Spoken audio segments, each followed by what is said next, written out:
Cheque bounce के cases में section 138 कब अट्रैक्ट हो सकता है और कब नहीं? क्या उसकी लिमिटेशंस हैं? कि दोषी को कितनी सजा हो सकती है? किन बातों का हमें ध्यान रखना चाहिए? आइए समझते हैं।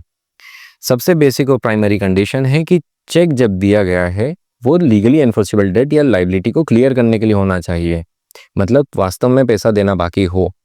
और अगर चेक अनादरित होने का कारण फंड्स इनसफिशिएंट या एक्सेस ड्रॉ लिमिट होती है तो सेक्शन 138 अट्रैक्ट होता है, जिसमें दोषी को 2 साल तक की सजा और twice the amount of cheque से दंडित किया जा सकता है। इसमें लिमिटेशन का बहुत बड़ा रोल है, जैसे चेक वैलिडिटी के दौरान ही चेक को प्रेजेंट किया जाए और उसके पश्चात जब अगर चेक अनादरित हो जाए तो रिटर्न मेमो की डेट से 1 महीने के भीतर डिमांड लीगल नोटिस दिया जाए डेटर को, जिसमें अगर डेटर 15 दिन के भीतर चेक अमाउंट नहीं पे करता है तो उसके 1 महीने के भीतर कंप्लेंट लगाना कोर्ट में अति आवश्यक है, वरना लिमिटेशन की बाधा आ सकती है।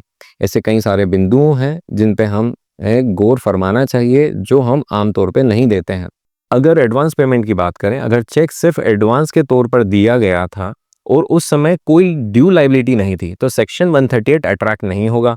सिक्योरिटी चेक पर सेक्शन 138 तभी लगेगा जब बाद में वो चेक किसी एक्चुअल बकाया या लीगली एनफोर्सेबल डेट के लिए प्रेजेंट किया गया हो। ऐसे ही सिग्नेचर मिसमैच, टॉप पेमेंट के चेक, इन सब बिंदुओं पे भी ध्यान देना आवश्यक है, जो कोर्ट में एविडेंसेस फैक्ट से ही प्रूव हो सकते हैं। अन्यथा आप पैसे के साथ साथ केस भी हार जाएंगे।